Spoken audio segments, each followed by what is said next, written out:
kumfukuza jini na shaitani. Jini mwenyewe awe ndani ya nyumba au katika eneo la biashara au katika mwili wako. Chumvi nyekundu fahiya tuathiru ala abdanihim wa taqatihim. Hii chumvi nyekundu ikitumika vizuri ina uwezo wa kuiathiri miili ya mashaitani wa kijini na kuziathiri zile nishati zao, nguvu zao. Chumvi nyekundu inawaathiri majini na mashaitani walioko kwenye majumba na kwenye maeneo ya biashara.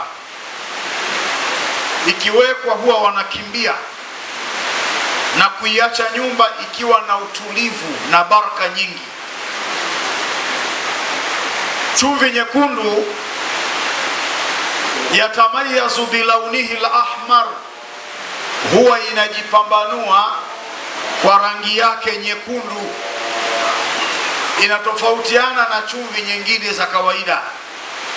Kwa nini? Kwa sababu imebeba madini yenye asili ya mafuta yenye rangi nyekundu. Yaani unapokwenda kupasua yale majabali kwa ajili ya kutoa chumvi nyekundu, mamangu wewe katulie tu kwanza, ule muda wa dawa umeshapita. Unapokwenda kupasua yale majabali, manake chumvi hii inatolewa kwenye majabali, huwa kuna asili ya mafuta ambayo huwa yanatoka pamoja na ile chumvi. Chumvi ni nyekundu na yale mafuta huwa yanajipambanua kwa rangi yake nyekundu. Kwa nini? Kwa sababu ndani yake kuna madini yanayoitwa oksidi al-hadidi. Yani Waarabu madini yale wanayoita oksidi al-hadidi. Na chumvi hii inapatikana kwenye mlima unaoitwa Himalaya. Kuna mlima unaitwa Himalaya, unapatikana katika maeneo ya Pakistani na mara nyingi inapatikana katika maeneo yenye ukame. Na kuna baadhi ya watafiti wanasema chumvi hii hata katika baadhi ya maeneo ya nchi ya Misri chumvi hiyo inapatikana. Lakini pia inapatikana kwenye jangwa linaloitwa Sairajani. Jangwa hili linapatikana Irani. Na baadhi yao wanasema chumvi hii inachimbwa kwenye Baharul Ahmar, bahari nyekundu. Kama ulishawahi kusikia kuna bahari inayoitwa bahari nyekundu. Yani kama kuna kitu ulishawahi kuchukua kwenye kituo hiki, mimi sijaona kitu kilicho bora cha ziada ambacho ni zawadi yangu mimi unakwenda kunufaika nayo mwaka wa 2026, sijaona kama chumvi nyekundu ya mawe. Sasa nisikilize vizuri, wewe utakayebahatikiwa, ukiipata hii chumvi nyekundu ya mawe, nenda kwenye duka la dawa za kisunna, chukua kitu kinachoitwa habatu saudaa. Unaweza ukapimiwa habatu saudaa ya 1000, ya 2000, ya 3000 kulingana na matumizi yako wewe unavyotaka. Sasa chukua ile habatu saudaa, changanya na hii chumvi nyekundu ya mawe. Kama unaweza ile chumvi ya mawe nyekundu ile pamoja na habatu saudaa, somea muawadhataini, qul a'udhu birabbil falaqi, somea na qul a'udhu birabbin nasi. Soma na surati al-ikhlas, qul huwallahu mara ngapi? Mara 3. Qul a'udhu birabbil falaqi soma mara 3, qul a'udhu birabbin nasi soma mara 3, qul huwallahu soma mara 3. Unasomea ile chumvi. Na kama huwezi kusomea, ukishachukua hii chumvi nyekundu ya mawe ukachukua na habatu saudaa, niletee mimi nitakusomea. Madhali tu umechukua. Ikiwa unaweza kusoma, soma wewe mwenyewe, somea. Kisha chumvi hii kazi yake sasa, pamoja na habatu saudaa umechanganya, unafukiza ndani ya nyumba yako au kwenye eneo lako la biashara unafukiza, au unaweza kumfukiza mtu mwenye uchawi, mtu alosibiwa na uchawi. Unaweza kumfukiza mwenye mashaitani ya kijindi. Unaweza kumfukiza mtu mwenye hasadi na vijicho, na mtu mwenye nuksi. Chumvi nyekundu ya mawe mchanganyiko na habat sauda. Ukifanya hivyo, wallahi utakuja kunipa majibu yake. Na tunasisitizwa unapotaka kuitumia chumvi nyekundu ya mawe pamoja na habat sauda, tumia wakati ule nishati ya jua imeshuka. Tumia wakati nishati ya jua imefanya nini? Imeshuka. Inashuka vipi nishati ya jua? Ni ule waktu tului ashamsi, wakati jua linapochomoza, au waktu ghurubiha, au ule wakati jua linataka kuzama. Hapo nishati ya jua inakuwa imefanya nini? Inakuwa imeshuka. Kuna faida kubwa kuitumia chumvi hii nyekundu ya mawe pamoja na habatu sauda wakati nishati ya jua imefanya nini? Imeshuka. Na kama utahitaji kutumia nyakati nyingine, vizia wakati kama hivi mvua inanyesha, jua haliko, tumia ima kwa kufukiza kwenye nyumba yako, ima kwa kufukiza kwenye eneo lako la biashara, ima kwa kumfukiza mtu mwenye matatizo, yawe ni ya uchawi, iwe ni nuksi, iwe ni vifungo, kachafuliwa nyota yake, matatizo chungu mzima anayo. Mfukize chumvi nyekundu ya mawe ambayo imechanganywa na habat sauda. Chumvi hii ni kupeni tusi, ukiiweka ndani ya nyumba, kile kitendo cha kuiweka tu, kitu kibaya kama kipo hakiwezi kukaa, lazima kitaondoka. Na kama ni mtu mbaya hawezi kuingia. Na hii chumvi ina muunganiko wa nguvu za kiulimwengu, lijalbil manafii, kwa ajili ya kuvuta manufaa. Yani hii chumvi nyekundu ya mawe ni kama vile sumaku, ina mwingiliano na mahusiano ya kilimwengu kwa ajili ya kuvuta manufaa. Chumvi nyekundu ina uwezo mkubwa wa kufyonza kitu kinachoitwa negative energy. Hebu tusemeni negative energy. Sasa negative energy inaweza ikawepo kwenye nyumba yako, inaweza ikawepo kwenye eneo lako la biashara. Negative energy inaweza ikawepo kwenye mwili wako.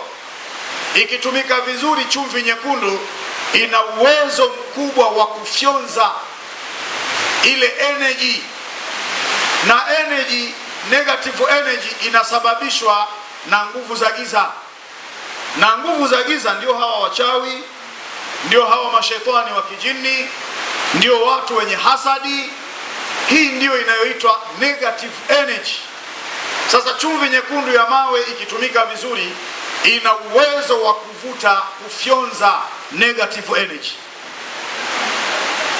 Lakini pia chumvi ya mawe, matumizi yake mengine, ukiipata chumvi nyekundu ya mawe, usiseme chumvi tu ya mawe, ni chumvi nyekundu ya mawe. Matumizi yake mengine, kama unataka kutumia kwa ajili ya nyumba yako, chukua, weka kwenye kona ile, weka na kwenye kona ya pili, weka kwenye kona ya tatu, weka kwenye kona ya 4. Acha hivyo. Kama kwenye nyumba yako kuna negative energy, ile chumvi itafyonza zile negative energy. Na ikishafyonza, kwenye nyumba yako kuna bakia positive energy, nguvu yenye baraka. Kama kulikuwa hakuna maelewano baina yako wewe na mume, mtaelewana. Kama kulikuwa hakuna maelewano baina yako wewe na watoto, mtaelewana. Kama watu wa nyumba ile kulikuwa kuna dhiki kwa sababu ya vitu vibaya vilivyomo humo, dhiki itaondoka na baraka itatawala. Kwa nini? Kwa sababu negative energy imeondoka na kilichobakia ni positive energy, kwa kuweka tu kwenye zile kona zile. Lakini pia unaweza ukaitumia chumvi nyekundu ya mawe kuweka kwenye kona mbili za mlango. Kama una nyumba yako wewe mwenyewe, weka kwenye ule mlango mkubwa ule ambao unahakikisha ndio wanaingia watu. Kwa hiyo mgeni yoyote akiingia na kitu kibaya, ile chumvi inafyonza negative energy. Kile kitu chake kibaya alichoingia nacho, wallahi hakitofanya kazi. Kitu kibaya inafyonza. Umeweka kwenye mlango mkubwa wanaoingilia watu, na kuna mtu mwingine anaingia ndani ya nyumba yako, hana kitu kibaya lakini ana husda. Akishaingia anaanza kuangaza vitu vilivyomo ndani ya nyumba, kumbe anakupiga kijicho wewe. Sasa ukiweka kwenye mlango wako mkubwa wa kuingilia chumvi nyekundu ya mawe, mtu mbaya mwenye husda akiingia tu, ile chumvi nyekundu ya mawe ina asili ya kufyonza ile energy ya hasadi. Hata akifanya chochote cha kukuhusudu wewe, hawezi kukudhuru. Lakini kuna mtu mwingine hana husda, lakini huko alikotoka ametoka na nuksi. Kwa sababu kuna nuksi nyingine ukimtazama tu mtu inakuvaa. Haujawahi kusikia bana, mimi nimeamka asubuhi na kwenda zangu katika biashara, mtu wa kwanza kusalimiana naye ni fulani, basi niliposalimiana naye leo mambo yameharibika kweli kweli. Yule amekutia husda, amekutazama kwa jicho la husda, hiyo ni nuksi. Sasa kuna mtu mwingine anaingia na manuksi katoka nayo huko. Sasa akipita tu kwenye ule mlango, hii chumvi nyekundu ya mawe inafyonza negative energy ya nuksi yake pamoja na hasadi yake. Na kama hauna nyumba, labda una chumba chako kimoja, pia unaweza ukaweka kwenye kona mbili za mlango. Hayo mambo hayawezi kutokea biidhnillahi tabaraka wa taala. Lakini hii chumvi nyekundu ya mawe unaweza ukaichukua ukaanza kuitia, ukaweka kwenye maji. Maanake watu pengine tunadai, si ndio? Na wengine tuna shida, tunawaomba ndugu zetu vitu, lakini hawatupi na uwezo wanao. Kwa hiyo unachukua ile chumvi unatia kwenye maji, unasugulia mikono yako. Unapotaka kwenda kudai deni au unataka kwenda kumuomba mtu kitu, hata kama ni bakhili atakupa, chukua chumvi nyekundu ya mawe, tia kwenye maji, sugulia ile mikono, wakati huo unanuia. Lakini kuna mtu mwingine ni nadra kushika pesa, na akishika pesa haikai. Chukua chumvi nyekundu ya mawe, tia kwenye yale maji, sugua kwa ajili ya kutaka baraka ya pesa, pesa itulie. Wewe utafanyaje maendeleo hali ya kuwa pesa itulie? Ukikamata pesa tu pale pale matatizo yanaanza kupanga foleni. Likitoka lile linakuja hili, likitoka hili linakuja jengine. Chukua chumvi nyekundu ya mawe, sugulia mikono yako. Hebu nenda kaanza kuleta chumvi ya mawe na mafuta yake yako kwenye boksi. Sugulia mikono yako. Lakini unatembea, unatoka ndani ya nyumba yako, unaenda kwenye biashara yako, utaongeza kitu kingine. Badala ya kusugua mikono, unasugua pia na miguu. Kadiri unavyotembea ndio baraka inazidi kuongezeka. Sugua nyayo zako, usisugue huku kwingine, kwenye nyayo za miguu.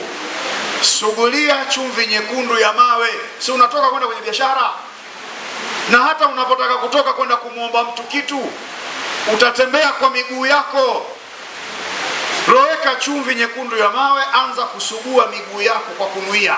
Iwe unakwenda kwenye biashara, iwe unakwenda kumuomba mtu kitu, iwe unakwenda kumdai mtu kitu. Hata kwa wale wenye kesi, siku kesi yako imepangwa, sugua chumvi nyekundu ya mawe kwenye miguu yako, ndio utoke nyumbani kwako uende kwenye kesi. Hii chumvi nyekundu ya mawe kwa wale ambao hawapati usingizi, na wale ambao ni wagonjwa mahututi na wameshajitibia, wamekata tamaa, chukua girasi yako, weka maji, weka chumvi nyekundu ya mawe kwenye yale maji, weka kwenye uvungu wa kitanda unachokilalia. Mwingine atauliza, je, mimi kama sina kitanda? Wanaulizaga hivyo watu, eti hana kitanda.